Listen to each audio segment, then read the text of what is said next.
নীতি আয়োগের বৈঠকে যোগ দিচ্ছেন না মুখ্যমন্ত্রী। এর আগের বার মুখ্যমন্ত্রী বৈঠক শেষে বেরিয়ে এসে বলেছিলেন যে তিনি যখন কথা বলছিলেন তার মাইক অফ করে দেওয়া হয়েছিল।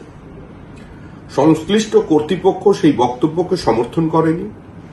এমনকি অবিজেপি শাসিত রাজ্যের প্রতিনিধি যারা ছিলেন তারাও কেউ মুখ্যমন্ত্রীর এই বক্তব্যের সমর্থনে সামনে এসে দাঁড়াননি।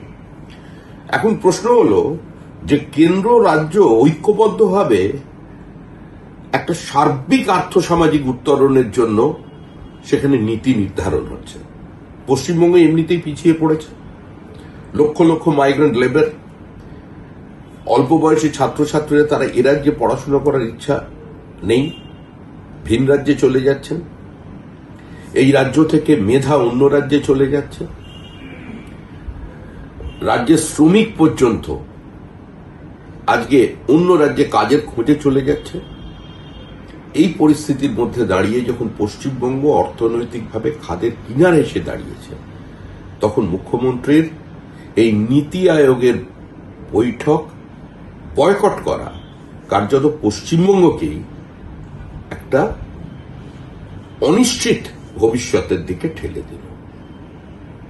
প্রান্তিক মানুষ, রাজ্যবাসী এবং পশ্চিমবঙ্গ রাজ্য বঞ্চিত হল মুখ্যমন্ত্রীর সিদ্ধান্তের কারণে।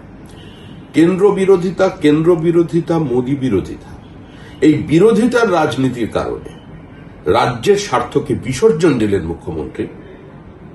অবশ্য এটাই শেষ সুযোগ ছিল। মুখ্যমন্ত্রী হিসেবে হয়তো আর তিনি ভবিষ্যতে নীতি আয়োগের বৈঠকে যোগ দেবার সুযোগ পাবেন না। তৃণমূলের বিদায় নিশ্চিত, অবশ্যম্ভাবী। নতুন মুখ্যমন্ত্রী হবে পশ্চিমবঙ্গে তৃণমূলের কে সরিয়ে তিনি গিয়ে নীতি আয়োগের বৈঠকে যোগদান করবেন।